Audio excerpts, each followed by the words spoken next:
पति की सेज पर यार का धमाल। औरत कब और कहां बहक जाए, कहां नहीं जा सकता। सब कुछ ठीक ठाक होते हुए भी मालती ने पति फेरन के दोस्त रामोतार से अवैध संबंध बना लिए थे। इसी दौरान ऐसा क्या हुआ कि मालती ने पति की सेज पर धमाल मचाने वाले यार रामोतार के साथ मिलकर पति को कंकाल में बदल दिया। माना कि शराब की लत बुरी होती है, लेकिन उससे भी बुरा होता है वासना का नशा। अगर पति और पत्नी दोनों इन आदतों के शिकार हो जाएं, तब तो उनकी जिंदगी की गाड़ी को पटरी से उतरने से कोई नहीं रोक सकता। ऐसा ही हुआ मालती और उसके पति फेरन के साथ। पति को नशे की लत थी और पत्नी अनैतिकता की मस्ती में ऐसी डूबी कि उसने पति पत्नी के रिश्ते को वासना की आग में झोंक दिया था। एक दिन बाजार से घर के कुछ जरूरी सामान की खरीदारी कर मालती तेज कदमों से अपने घर लौट रही थी। पीछे से साइकिल चलाकर आते रामोतार ने उसे रोका। पैदल क्यों चल रही हो, पीछे करिया पर बैठ जाओ। रामोतार उसके गांव का ही रहने वाला युवक था। अरे नहीं नहीं, तुम जाओ, गांव वाले देखेंगे तो गलत समझेंगे, मालती ने उससे कहा। गलत समझेंगे तो क्या हुआ, हम कौन भला सच्चे हैं, रामोतार बोला। सबकी नजरों में तो अच्छे हैं। पति घर आ चुका होगा, 2 हफ्ते बाद काम पर गया है, मालती बोली। अच्छा कोई बात नहीं, अपना थैला मुझे दे दो, और हाँ, फेरन को बोलना कि मैं शाम के 7 बजे तक आऊंगा, मैंने उसके लिए एक बोतल खरीदी है। कहते हुए रामोतार ने मालती के हाथ से सब्जी और सामान का थैला ले लिया। उसे करिया पर एक हाथ से बांधने लगा, क्योंकि एक हाथ से वह विकलांग था। तुम एक हाथ से कैसे सब काम कर लेते हो, मुझे देखकर हैरत होती है, देखकर मालती बोली। इसमें हैरानी की क्या बात है, ये तो तुम्हारा प्यार है, जो तुम्हें देखकर हिम्मत आ जाती है, रामोतार उसके गाल को छूते हुए बोला। मालती शर्मा गई, बोली, बस बस, मैं चलती हूँ, तुम कितना ख्याल रखते हो मेरा। मैं तुम्हारा सामान दरवाजे की बगल में रख कर टोकरी से ढक कर रख दूंगा, कहकर रामोतार वहां से चला गया। मालती खाली हाथ सड़क किनारे चलती हुई पैडल मारते रामोतार को देखती रही। निश्चित तौर पर वह रामोतार के बारे में ही सोचने लगी थी। मालती उसे पिछले 7 सालों से जानती थी। वो उसके पति फेरन का जिगरी दोस्त था। उसके घर से कुछ मकान छोड़कर वह दूसरे टोले में रहता था। एक हाथ से विकलांग होने के बावजूद वो खेती किसानी से लेकर घर का सारा कामकाज खुद करता था। उसकी शादी नहीं हुई थी, परिवार में वह अकेला था। उसकी दूसरे रिश्तेदारों से जरा भी नहीं पटती थी। यही कारण था कि उसका दोस्त फेरन के घर निर्बाध रूप से आना जाना लगा रहता था। मालती भी उसके घर बेरोक-टोक आती जाती थी। उसके यहाँ वह झाड़ू और साफ सफाई जैसे घरेलू काम को अपने घर का कामकाज समझ निपटा दिया करती थी। फेरन को इसका जरा भी बुरा नहीं लगता था। रामोतार की एक ही लत थी शराब पीने की। कहते हैं कि यह लत फेरन ने ही उसे लगाई थी। हालांकि सालों से शराब का इंतजाम करने का काम रामोतार ही करता आ रहा था। उस रोज भी वह अपने दोस्त के लिए एक बोतल शराब खरीद लाया था। मालती अंधेरा होने से पहले अपने घर पहुंच गई थी। उसका पति भी काम से लौट आया था। कितने दिनों का काम मिला है, मालती ने सामान का थैला उठाते हुए पति ने पूछा। 2 हफ्ते का है, लेकिन ठेकेदार पैसा कम दे रहा है, कहता है लॉकडाउन में काम कम हो गया है, फेरन ने बताया। कोई बात नहीं, घर में कुछ तो आएगा, बैठे रहने से तो अच्छा है, मालती लंबी सांस लेते हुई बोली। आज कुछ अच्छा मसालेदार खाना पकाओ, फेरन ने कहा। हाँ हाँ, क्यों नहीं, तुम्हारा दोस्त भी आने वाला होगा, काम मिलने की खुशी में उसके साथ जश्न मनाना, मालती ने चुटकी ली। इसी बीच रामोतार ने दरवाजे पर आवाज दी। लो, आ गया तुम्हार यार, मालती कहकर हंसने लगी। रामोतार के आने के बाद कुछ देर में ही घर के आंगन में फेरन और रामोतार की दारू की महफिल सज गई थी। खाने को 3 तरह के नमकीन थे। बड़ी बोतल के साथ रखे 2 गिलासों में शराब खाली होने का नाम ही नहीं ले रहा था। जैसे ही फेरन का गिलास खाली होता, रामोतार उसमें और शराब डाल देता था। मक्के की मोटी रोटी के एक टुकड़े के साथ चटखारेदार सब्जी का आनंद लेते हुए सहज बोल पड़ता कि मीठ होती तो और भी मजा आ जाता। मालती भी पति रामोतार के गिलास से ही फेरन की नजर बचाकर 1-2 घूंट पी लेती थी। धीरे धीरे दोनों दोस्त नशे में झूमने लगे थे, लेकिन फेरन पर नशा अधिक चढ़ गया था। वह एक और मुंह नीचे कर बड़बड़ाने लगा, रामोतार तू मेरा बहुत अच्छा यार है, इस कड़की में भी तूने मुझे अच्छी दारू पिलाई, मजा आ गया। तू पैसे और काम की चिंता मत कर, जब तक तेरा दोस्त है तब तक दारू पिलाएगा, और अच्छी अच्छी विदेशी दारू भी पिलाएगा। रामोतार यह कहते हुए बगल में खड़ी मालती का हाथ खींचकर बिठा लिया। मालती के बैठने के धम्म की आवाज सुनकर फेरन बोला, कौन मालती है? जरा मुझे पकड़कर उठाना, पैर भर गया है, पेशाब करने जाना है। मालती ने बैठे बैठे फेरन को हाथ का सहारा दिया। वो उठकर कुछ पल खड़ा रहकर बोला, अब ठीक है, मैं अभी आया। ये कहता हुआ पेशाब करने के लिए घर से बाहर नाले के पास चला गया। उसके जाते ही रामोतार ने ममता के कमर में हाथ डाल दिया। इस अंदेशे से बेखबर मालती बोल उठी, अरे क्या करते हो? कुछ नहीं, थोड़ा प्यार करने का मन हो आया है, ये लो एक घूंट और पी लो। रामोतार ने कमर से हाथ निकालकर अपने शराब का गिलास उसकी होंठ से लगा दिया। मालती भी बिना किसी झिझक के घूंट पीने लगी। रामोतार ने तुरंत उसका गाल को चूम लिया। मालती थोड़ी असहज हो गई। इतना बेचैन क्यों हो रहे हो? 2 दिन पहले ही तो तुमने। मालती की बात पूरी करने से पहले ही फेरन ने आवाज दी। उसने कहा कि वह सोने जा रहा है, अब और दारू नहीं पिएगा। उसके बाद फेरन अपने कमरे की ओर चला गया। मालती उठी और बाहर का दरवाजा बंद कर लिया। रामोतार ने अपने गिलास में कुछ और शराब डाली। ममता भी वहीं आकर खाने के लिए रोटियां तोड़ने लगी। रामोतार ने उसका हाथ पकड़कर अपनी ओर खींच लिया। बगैर विरोध किए मालती उसकी ओर खिसक आई। दूसरे हाथ से उसने पास जल रही लालटेन की लौ धीमी कर दी। अगले पल मालती का सिर रामोतार की गोद में था और रामोतार के हाथ उसके नाजुक शरीर पर रेंगने लगे थे। जल्द ही दोनों बेकाबू हो गए, वासना की आग में जल उठे। कुछ समय में वे एक दूसरे की कामाग्नि शांत कर निढाल हो चुके थे। मालती को होश तब आया जब फेरन ने उसे लात मारी। हड़बड़ा कर उठी, कपड़े समेटने लगी। कुछ कपड़ों पर रामोतार बेसुध लेटा हुआ था, ब्लाउज और ब्रा उसने खींच कर निकाला। फेरन ये सब देखकर गुस्से में तमतमा रहा था। उसके उठते ही फेरन ने पत्नी मालती के बाल पकड़ लिए। गुस्से में बदजात, बेहया, बदलचंद बोलता हुआ भद्दी भद्दी गालियां देने लगा। आधी रात का समय था। फेरन को गुस्से में देखकर रामोतार मामला समझ गया। कुछ कहे सुने बगैर वह चुपके से निकल गया। उसके जाते ही फेरन ने लात घूंसों से मालती की जमकर पिटाई कर दी। उसे तब तक पीटता रहा जब तक वह थक नहीं गया। अगले दिन सुबह मालती चुपचाप आंगन में पड़ी रात की गंदगी को साफ करने लगी। थोड़ी देर में रामोतार भी आ गया। वह आते ही चुपचाप दातून करते फेरन के पैरों पर गिर पड़ा। फेरन ने उसे झटक दिया। गुस्से में बोला, तूने मेरी पीठ में खंजर घोंपा, बहुत बुरा किया, अब देखना मैं तुम्हारे साथ क्या करता हूँ। रामोतार ने मालती की ओर देखा। इससे पहले कि वह कुछ बोलता, मालती ने उसे चुप रहने और चले जाने का इशारा किया। थोड़ी देर में फेरन बिना कुछ खाए पिए घर से निकल पड़ा। भारत की आज़ादी के जश्न का दिन था। कोरोना काल की वजह से भितरवार थाने में सादगी के साथ 15 अगस्त 2020 का झंडा फहराने का कार्यक्रम संपन्न हो चुका था। दोपहर का समय था। थाना प्रभारी पंकज त्यागी रोजाना की तरह ड्यूटी पर मौजूद थे।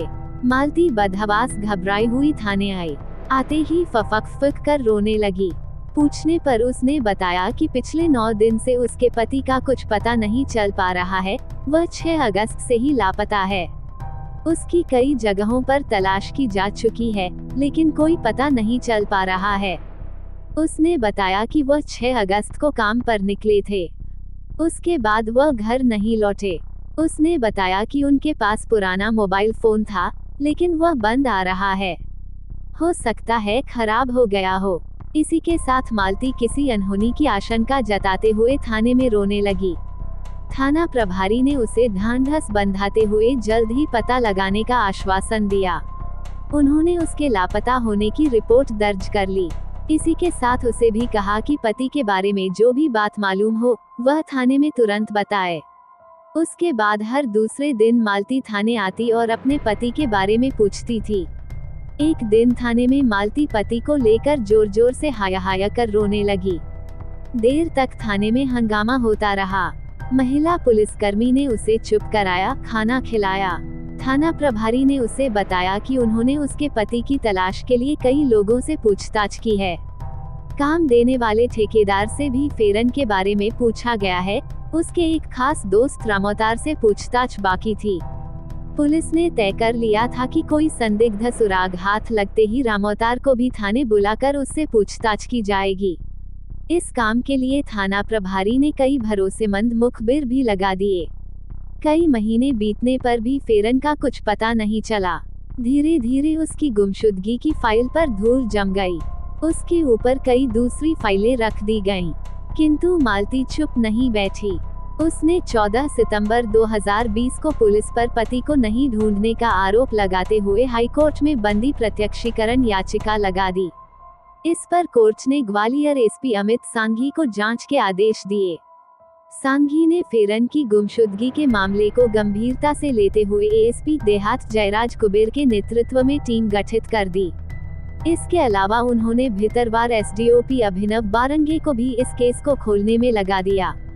यह मामला पुलिस के लिए किसी अबूझ पहेली से कम नहीं था, क्योंकि पिछली तफ्तीश में पुलिस के हाथ कोई ऐसा तथ्य नहीं लग पाया था जिससे पुलिस को कोई मदद मिल सके।